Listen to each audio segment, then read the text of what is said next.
What's going on, guys? Welcome back to the Proper Pitch YouTube channel, where today we're going to be doing something a little fun. We're going to be writing the Marvel Cinematic Universe if it was run just like the DC Extended Universe. We're going to be using the DCEU structure, the way they kind of mapped out their first few films, and we're going to see if we can translate that over to Marvel. Now, before we get into it, I want to just let everyone know this is not me saying that this is how the MCU should have been done. I think it would actually be quite bad if it went this way, but this is purely for fun. It's a little hypothetical scenario, and I had a lot of fun coming up with these plans, so I'm excited to show you guys. I will also mention I'm only going up to Justice League here, so it's only the first 5 films of the DC Extended Universe. If you guys want to see me do the other films in the DCEU, please let me know. If you enjoy this enough, I'll absolutely do a part 2. But yeah, without further ado, here's my MCU as the DCEU. So I've seen a couple of these types of videos, and not even just videos, but sometimes like blogs and social media posts and whatever. And typically the way people go is the first film, Man of Steel, is usually always Iron Man or Captain America, and then the second film, Batman vs Superman: Dawn of Justice, becomes Civil War. And I get it, I understand why that's the case, but that's not the route I'm going to be taking here. There's a couple reasons for that. One, you know, it's the obvious one. I want to kind of subvert that, but also because doing Civil War as the second film is a bit weird, especially since you don't get the chance to establish as many heroes and characters leading into Civil War. So instead, the character that will be taking Superman's spot, instead of Man of Steel, we're going to do the Incredible Hulk. Now let me tell you why. I know I probably lost a few people there, but let me tell you why. So for starters, when we see Clark Kent in Man of Steel, he's, you know, moving from spot to spot, trying to just make some money whilst just trying to exist, basically. He's not a mainstay in Smallville or Metropolis at the time. In a similar sense to Bruce Banner kind of flying under the radar in Brazil in the start of Incredible Hulk, and then he of course has to move elsewhere in the world to try and escape Thunderbolt Ross. So then we move on to the supporting cast, and you know, you have some obvious ones like Lois Lane becomes Betty Ross. But I'm gonna put a bit of a twist here. General Zod in this film is actually going to be the leader. Now, of course, in the Incredible Hulk film, the leader was I think he went by Dr. Blue, but he was Dr. Samuel Stearns. He was teased to become the leader at the end. Of course, now we know he's going to be the leader in Captain America 4. But in this, he's going to just fully become the leader, and he's going to be the main villain. He's going to be like the mastermind villain to antagonize the Hulk. So basically, he blames the Hulk for his condition, and he now wants to use that leg up, that gamma research and whatnot, to get back at the Hulk and kind of create something to counter him. And that's when we get Abomination, who I guess would be like this version of Feora. I don't know, just Zod and Feora transform into the leader in Abomination is the point. Now, of course, throughout Man of Steel, we see Chris Maloney's character, Nathan Hardy. That will be Thunderbolt Ross in this, because Nathan Hardy was mistrusting towards Superman, but then eventually kind of sided with him. In this, it won't necessarily go that way. Thunderbolt Ross will just, not trust Hulk at all. He may side with him a bit to help stop Leader and Abomination, but in the end, it's Thunderbolt versus Hulk. And obviously they don't fully go to blows in this, but it's kind of set up that that will be the case because it's Thunderbolt Ross. Why wouldn't it be? So then we move on to what would be Dawn of Justice. As I said, this isn't going to be like a Civil War thing. Superman is still going to be Hulk in this. So who's Batman? Well, Batman is going to be Iron Man. So our film is Iron Man versus the Hulk. And to be honest, I couldn't really come up with a title to take over Dawn of Justice, so I'm just calling it Iron Man vs. the Hulk. Now, there's a couple of really cool things here that we can do with these two characters. So Thunderbolt Ross comes over from Incredible Hulk, but now he's this film's version of Lex Luthor. So Thunderbolt Ross is going all out to try and get the Hulk, and that includes funding the Hulkbuster armor for Iron Man. Iron Man's already an established hero at this point, so he's, got plenty of armors, he's experienced with it, it's all good. So Thunderbolt Ross tries to coerce Iron Man into fighting Hulk. Of course, they eventually join sides. It's not necessarily a Martha situation like Dawn of Justice was, but they do join sides, especially when we get this film's version of Doomsday, which is just going to be Thunderbolt Ross becoming the Red Hulk. Maybe he uses leftover technology or research from the leader, but this Doomsday is Red Hulk. And then we get some minor things like, for example, Alfred was in Dawn of Justice, so in this is going to be Jarvis, and Jarvis won't be an AI, he'll be a butler just like he was in the comics. Of course, KG Beast was also a villain in Dawn of Justice. Our version is going to be Ursa Major, except Ursa Major won't be like a bear in this, he's going to be in human form just like he was when we saw him in the Black Widow movie. And then that moves us on to Suicide Squad. Now, I wanted to try and subvert expectations just like I did with Civil War going into Dawn of Justice, but I couldn't really find a way around this, but it kind of works. Suicide Squad will in fact be Thunderbolts. And so let me run you guys through the quick roster here. Deadshot will become Bullseye. Harley Quinn will become Deadpool. Rick Flag will become Mockingbird. Captain Boomerang will become, well, Boomerang. El Diablo will become Pyro. And I've just realized I put 2 Australian characters in this. That's not my nepotism or anything, I promise. Killer Croc will become the Lizard. And then here's where we're going to spice things up a little bit. First of all, it goes without saying that Thunderbolt Ross is back because it is the Thunderbolts. He's going to be in kind of an Amanda Waller position. But he's going to kind of be dealing with the fallout of being Red Hulk. You know, whether that creates some inner conflict or external. Maybe he's fighting, I don't know, Valentina Allegra de la Fontaine or something. I don't know, but there is some sort of fallout of being Red Hulk. Now, our version of Katana, and this is going to be a fun one for me because it's going to be a character who doesn't really have an actual name in the comics. So just, you know, insert a name here. But it's going to be this fighter very similar to Katana, who she ends up becoming close with Deadshot, or not Deadshot, who's our version? Bullseye. She becomes close with Bullseye. They kind of get into a romantic thing, and she becomes Lady Bullseye. So the idea here is Katana and Bullseye are very similar characters in a lot of ways, and also Bullseye is our version of Deadshot. Deadshot had a romantic interest with Harley Quinn in the film. We can't really do that because it's Bullseye and Deadpool this time. So this kind of does that same thing but switches out the characters basically.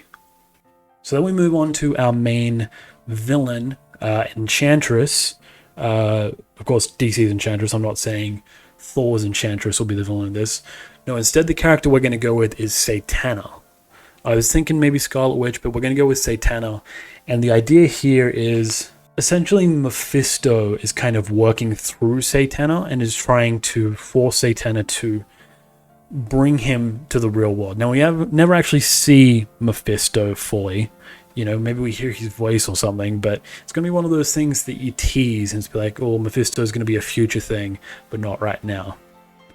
I did consider doing Hellstorm as this version of Incubus, but I think it's probably for the best if we just leave it at Satana for now. And then as one final little kind of tip of the hat to Suicide Squad, we've got to do a version of Joker, right? He's not the main antagonist, but he's just kind of a thorn in the squad's side that they have to deal with a bit. So I was thinking, you know, our version of Harley Quinn is Deadpool. So who is someone, a villain connected to Deadpool, who is crazy, who could be that kind of thorn in the side, but not a main antagonist? So our version of Joker is Madcap. I know Madcap's a weird, obscure choice, but there's really no one who can kind of match Joker when it comes to Marvel, so that's what we've gone with.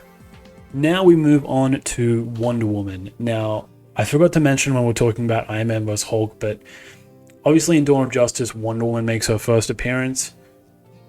Our MCU equivalent to that does not happen. Wonder Woman does not appear in that film. Our version of Wonder Woman, I thought there's 2 ways we can go about this, right? We can do Wonder Woman being an equivalent of bringing in the first major female hero for this version of the MCU, or we could do a kind of mythological type character to equal Wonder Woman in tone, I guess. And I went with the latter option mainly because, of course, we're going to be building towards Avengers. The main 4 Avengers that we need are Hulk, Iron Man, Thor, and Captain America. Thor ticks that box. So this is going to be a Thor movie. Now, I know you could also say that we could have done Captain America because it was also a World War film. Correct me if I'm wrong, I think Wonder Woman was set in World War I, but I'm going to set this in World War II. So, of course, Wonder Woman will be Thor, Steve Trevor will be Jane Foster, Etta Candy will be Darcy Lewis. And the idea is Thor has come to Midgard to hunt for a long-forsaken rival, much like Wonder Woman hunting Ares was. In this, it's going to be Hela. I thought Hela would be a great kind of counterpart to Ares, who could also just kind of blend in as a human until she decides to reveal herself and bring chaos to the world. Beyond that, of course, Hippolyta would be Odin. Antiope, who is Wonder Woman's aunt, I would actually change that to be Thor's brother, not Loki. It'll be Balder. I'm sure Loki would be in there somewhere. I just couldn't think of a good counterpart from the Wonder Woman film.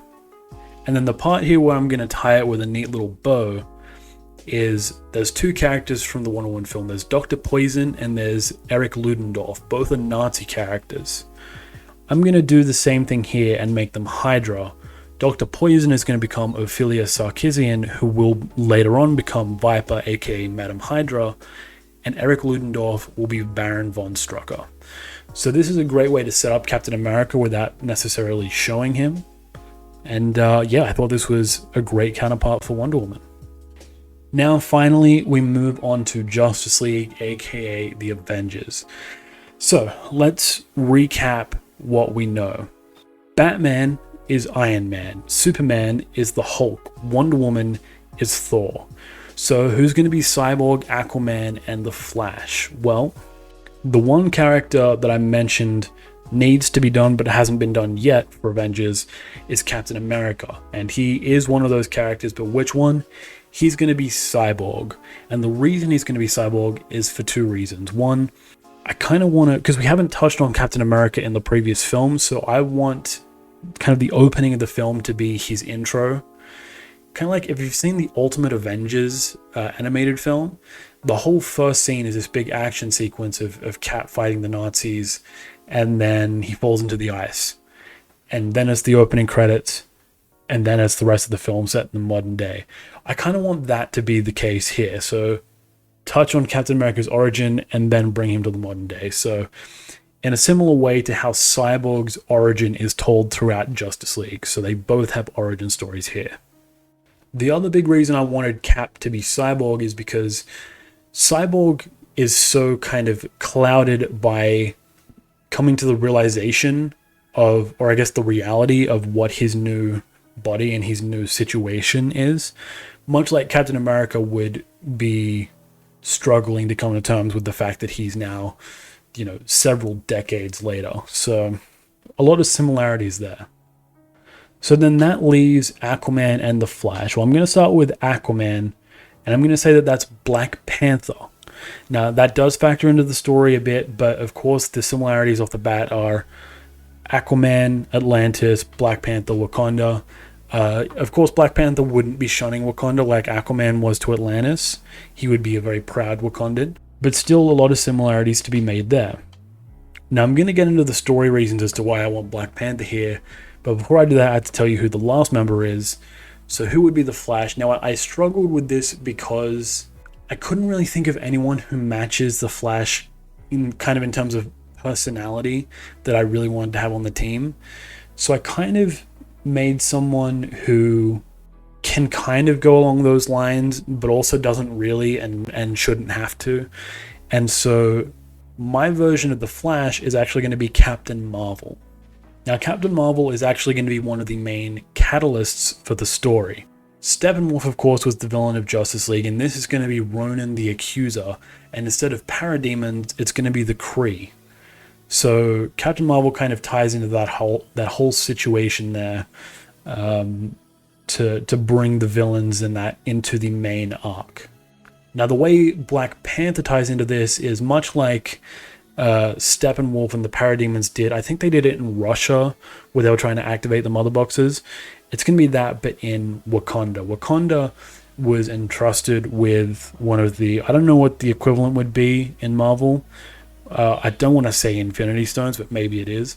But whatever our version of mother boxes is, Wakanda had one of those to guard because of how well protected Wakanda is. So now Ronan and the Kree invade Wakanda. They basically take it over to try and activate these. I'm going to keep calling them mother boxes, but they're not. And then, throughout the series of events, the Avengers have to form. Now, in terms of the whole Superman being reincarnated story, of course, I'm not going to bring Hulk back to life, but what I do want to have happen is Hulk doesn't die at the end of Iron Man vs. Hulk, but Red Hulk was like the worst thing to happen to Hulk. So he basically kind of goes into shock, and for the year or however long it is between Iron Man vs. Hulk and Avengers, Hulk just kind of goes into the middle of nowhere and lives by himself, but refuses to let Banner out. So he's been Hulk for so long now that when the Avengers kind of have to come to him, Betty Ross has to be there to be the person to lure Banner out and to calm down the Hulk. In a very similar situation to how Flash said, Lois is the key, and then Batman brought Lois Lane to chill Superman out after he was going crazy. The final thing to note for this film is, of course, in Justice League, Steppenwolf was kind of following Darkseid, and we get a bit of a tease to Darkseid, and then of course in the Snyder Cut we get a full look at him. That's going to be the same case here. Of course, it'll be Thanos in this, because obviously in Guardians of the Galaxy, Ronan was a follower of Thanos. But just like how the DCEU actually unfolded, it won't actually go anywhere. We won't see Thanos ever again, and it'll be a dropped plot point. So that's pretty much it. I mean, it's not a whole lot of new stuff. It's just kind of what would be the Marvel equivalent of these stories and these characters. And, I think I've done a pretty good job here. I'd be happy to hear what you guys think. Do you agree with what I've said? Do you disagree? Do you have other ideas? If you do, let me know in the comments.